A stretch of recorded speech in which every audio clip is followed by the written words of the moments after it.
Si Jesus may hayag sa langit, tumingon, Amahan. Ang mga tao, makailakani mo ang sa kabugtong matuod nga Diyos o kang Jesucristo nga imong sinugo. Ang akong pangutana, Mr. Moderator, kanabang gito doon ni Kristo nga ilo na itong usa ka matuod nga Diyos ang Amahan. Gituman ba ninyong mga Katoliko? O gisopa? Okay. Before ko gitawag og mutubag, ang imong premise kanina, ang imong giingon informative, pagpaklaro. Pero ang line of your gitawag og questioning, nag-interpolate ka. So ang buti pasabot diha pa lang nga punto na ilad nga nahitabo. Lahing lang gitawag asa ako pa man naghilom ka, naghilom ugay na santa na istorya ka. Dapat maghilom po. Okay. Dapat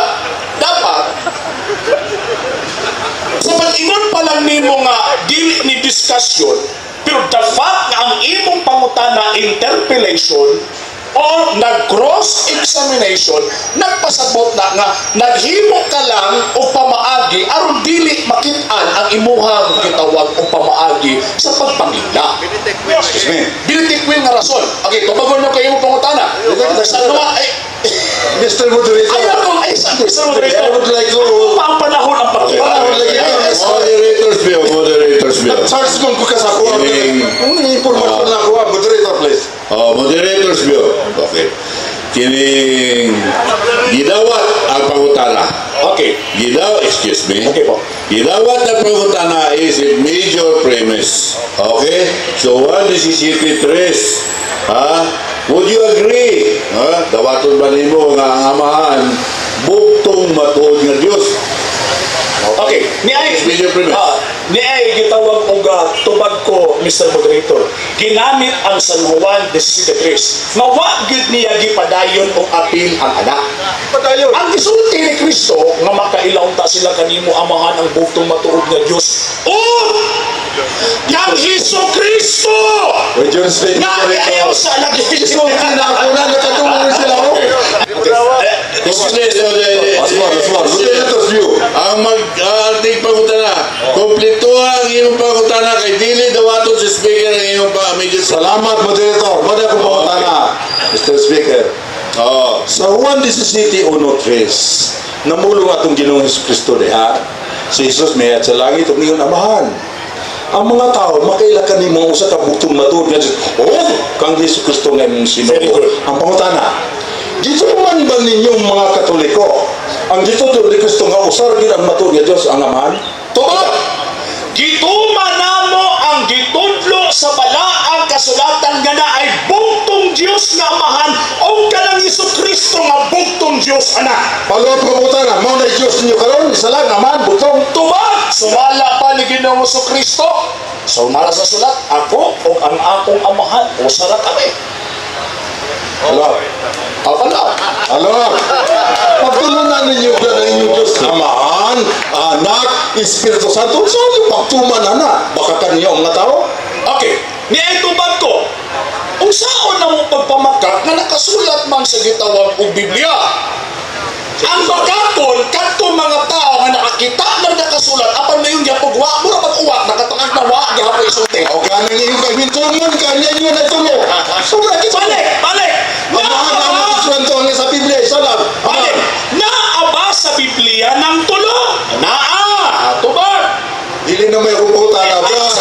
Ang aking pangutang Medyo Moderator. Mr. Moderator. Tuluan na Mr. Moderator. Mr. Moderator. Ang akong pangutang lang kayo. Gituman ba ninyo? No sa lang Diyos bugtong ang Amahan. Gitutong Kristo na. Ang imong major premise, gitubag ta kanina nga gituman namo nga naay bugtong Dios. So, gipaluan ta kagaroon. Na ay bugtong Dios anak. So, Gisubay sa Biblia nga nakasulat una sa 17:3 o 1:18. So, tawato na nimo garon. Nga kana inyong pagtulunan ng tulo, wala dyan sa disito. Ay naa sa Biblia. Sa disito. Remember nga ang Moderator, Biblia. disito sa usana. Remember nga ang among pagtulunan wala mo umot sa 17:3. O O ang Biblia wala ni ongod sa 17:3. Na ay 17:3, na ay 17:5, na ay 1:18, na ay 20:28, na ay Buhat Kapitulo 5 versikulo 1 hangtod sa 5, na apoy San Mateo 28:19, 20. Ganun diya naman kamuongod sa gitawag 17:3 nga ang gisgutan ang amahan ng anak kulang ka na apa Espiritu Santo. Okay. Moderator speak. Moderators view. Okay. Ako amo informative lang ko ana nga sitas. Kuno to man yung wala dito nga taglay sitas. Ay, ano man God? Usa siya gitawag og usa ka fallacious argument, Mr. Moderator. Nga naman, ay ang question ang Santissima Trinidad. Unya ang kikot nga sitas nag-refer lang sa duha, amahan ug anak kulang. So, kulang yung matuman. Mao gani nga ang 17:3 dili pa siya enough nga basis pagpamatuod sa Santissima Trinidad or sa usa lamang ka Dios. Hindi mo daw. Lain nga pangutana. Kami, gusto na ko paibaw sa kaninyo. Kami, iko lang may mutana. Wala ni mangdaot, mangilad diri. So, mangilad nga, iko lang may mutana. Pangutana. Oo. Akong pangutana, Brad. Kaya wala may mabasa dito. Diri ko sa kananasa ka mabasa. Kanang lang mabasa, gid ba? Mr. Moderator! Excuse me, Mr. Moderator. Nawa. Pag ingon niya nga kitawag o guway mabasa, tataw tinaw nga ang nabasa amahan o anak. O niya ang iyang gipangita ang tulo. So ang buot ipasabot, ang iyang gibasyan, partial information. Dili ang kinatibukan. Nangita siya Santissima Trinidad sa 17:1-3. Which ang Biblia wala mo ongot sa 17:1-3. Kaya naa pa may 1:18 o buhat 5 hangtod 5. Pagkakon! Ako, Brad, wala indal kung mangitag tulog at persona. Kituman ba ninyo? Natubag lagi na ang pangutana. Ay, kung natuman. Natubag ang pangutana. Gituman na mo o mituomi nga naay bugtong amahan nga Diyos. O, ng Diyos niyo, sala. Naapoy bugtong anak nga Diyos. Naapoy bugtong Diyos, Espiritu Santo. O nga, Sugnan na lang ito para di mo maisipan. kumpleto na ha? O, kompleto na yun. Sila ba kung kabuktong imong Diyos, Brad? Sumala sa gitawag o Biblia o sa lamang kabugtong Diyos na gilangkuban sa Amahan, Anak ug Espiritu Santo. Asang mabasa? Kung naa ako'y mabasa. Mabasa ni mo nga usa ka Diyos. Matuod na itulog ka Kung gilangkuhan. naa ako'y mabasa. Imo na, panahon na. Medyo na kastan. Ngayon yung nagdirin para magpangutana. Hindi ka Kung naa ako'y mabasa sa Biblia. Paliw. Ane. Wala ko man dito para kondisyonan ni mo. Doon taga. Nangutana mi kay inyong programa ni, nag-inform na ni. Okay. Ano dito, Stan? Without kwan, bayan. Okay. Kung i-paraphrase na to, there is only one God with three independent persons. There's only one God with three independent persons. Ganun ba? Okay ba na? Okay ba, Mr. Christianel? Mr. Iglesia ni Cristo? Tama ba? Moderator, ang paraphrase sa moderator. Moderator. Unay usa kabugtong matuod ng Diyos nga dunay tulo ka persona ka independent ka personahe. Tulo ka persona mo may doktrina katoliko. Usa ka matuod nga Diyos. Wala tulo ka persona. Usa ka bugtong nga Diyos nga dunay tulo ka independent persons. Yes, correct. Okay. Okay. Kumaw na yung pagutana. Mr. Christianel. Okay, so para makabuhat ang akong purpose, kung panalitan na ako'y mabasa, kabutangan niyo mo naman kata.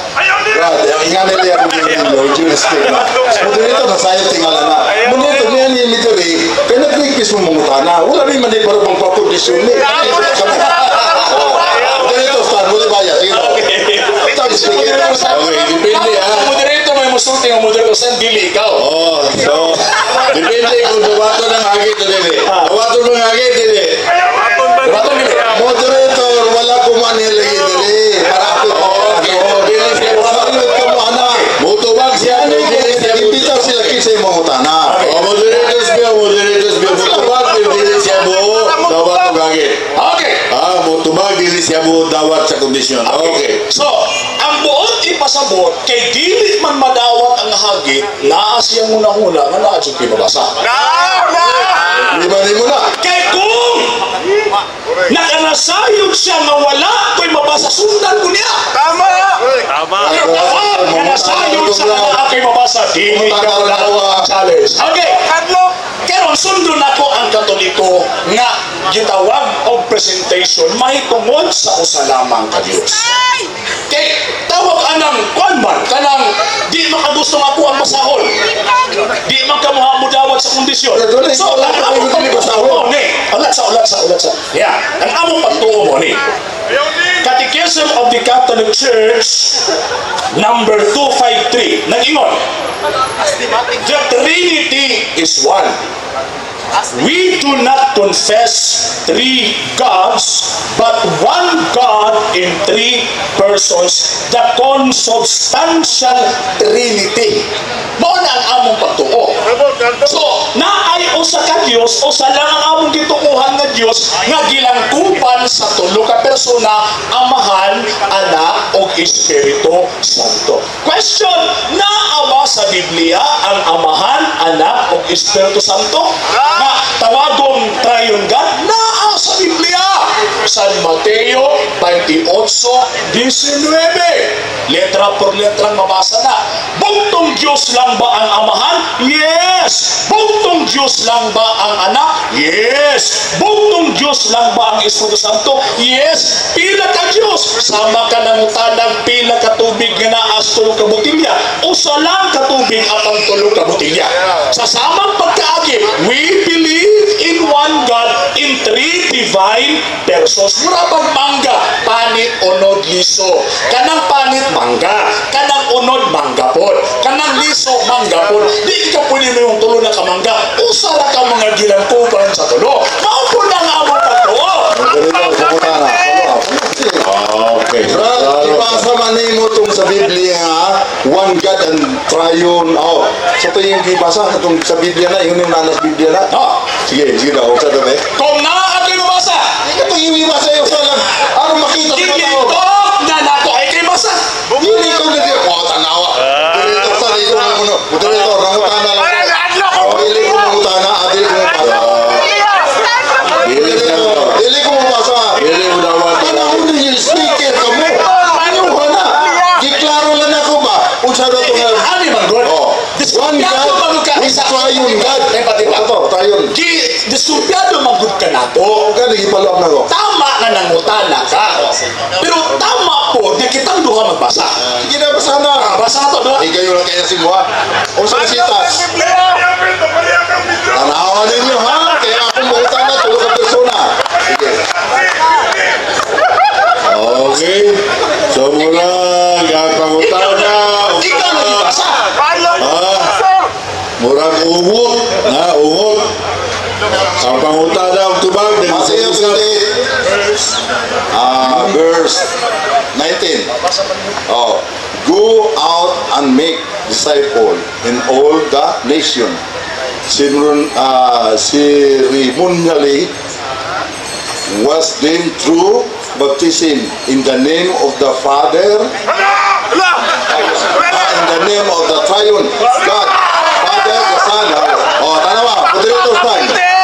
Ang akong to, tanawa ng binitikwit. Nabasa na sa Biblia o siya mismo ang nagbasa. At ang nabasa tayon, ang iyong doktrina, one God, three divine person. Bawa. Gimitik ni mo. Klaro na ng triune God. Ayun ba, persona? Dili pagkabuhat ang kontento ang triune God na naapay sumpay Amahan, Anak ug Espiritu Santo. Wala na ba sa Common puso? sense. Patawag ang Mr. Iglesia ni Cristo. Grabe naman. Ayun na si common one sense ba? Dili ang kumusya. Ano utang na pinabatulo ka persona? Ang gibasa. Naanay na basa sa Moderators view. Adunay nabasa. Adunay nabasa. That's moderators Ang view. nabasa triune, dili persona. Adunay nabasa. Okay? Adunay nabasa. Adunay moderators view. O matagal ko og 1 minute si Brother Arnel. Pagpaligon, kung anong dili kabo dawat sa punto nga adunay nabasa. 1 minute. Daghang kayong salamat, las sa inyo nga naminaw. Ang akong tuyo diri sa pagpangutana lang, kay sutianta mo, gimunguta dati kong katoliko. Mauna nga pagtulong na anak kong Gisos eh. Oh, gituman ba? Sa pagtuman na kaya mananag santo, niyo si Kristo yung usalan niya sa aman. Niya may kagituman, something wrong. Hindi pa rin siya. O, tayo pa rin. Karol, di pa rin uslan niya. Nga na ako na yung babasang tulong ka persona. Primero, ikuha niya sa ilahang libro. Pagdagan sa Biblia, outside dito, Triune God. Naman, di ba punungutan ng Triune by God? Ang doktrina ninyo, one God, three divine person. Muna, perhidagan ka sa Triune. Pero bahala na ka mo, nagtimbang-timbang, matimbang-timbang. Okay, time. Dagan salamat. Okay. Director, dagan salamat, Speaker. 1 minute, Brother RJ. Approve that there is only one God with three divine persons. Ang atong higala nga gikan sa Iglesia ni Cristo ni Manalo, ingon pa niya dati daw siyang Katoliko. Unya ni Hawa siya, ni Biya. Sa Biblia, unsa may tawag sa mga apostol ni atong mga tao nga nibiya sa atong pundok? Niya, 2:18. Mga anak, dool na ang katapusan sa kalibutan. Gisuginlan na kamo nga muanhi ang kaaway ni Kristo. Kinsa muanhi? Kaaway ni Kristo. Og ani anak karon ang daghang mga kaaway ni Kristo, busa masiguro nga dool na gayon ang katapusan. Kining mga tawhana, kinsa ni mga tawhana? Kaaway ni Kristo. Dili tinuod nga sakop sa atong pundok, busa namulag sila kanato. Kung tinuod pang ato sila magkauban, magpapiliunta sila kanato, apan namiya sila aron mailag kayon na sila dili kauban nato. Okay. Sunod. Sa Biblia, gipangutan ko niya, may mabasa daw ko three persons in one God or three divine persons in one God. Ang akong gibasa, Triune God. Ang gusto niya ipabasa katong naanalitok sa iyang baba. Ang akong gustong basahon katong nasulat sa Biblia. Pag-o pa lang niya gilitok o niya ipabasa sa Biblia, dili ba o sa kailan? Kung unsay nabasa sa Biblia, mo na akong gibasa, mo na gitulit ka. Kaya ka ng three divine persons sa Biblia, gitawag na Triune God. O ikaw pagani mismo ang nagbasa, yung ka, naay mabasa nga Triune God, pero di mabasa nga three divine persons. For ni imura pag niyong ka ba nga, naay nabasa panana, pero way nabasa sa aging. So nagpasabot, nga gusto niyo isulod ang imong termino nga nakasulat na sa Biblia, common sense lang. Okay. So, klaro kataw, ang meaning sa Triune God is three divine persons.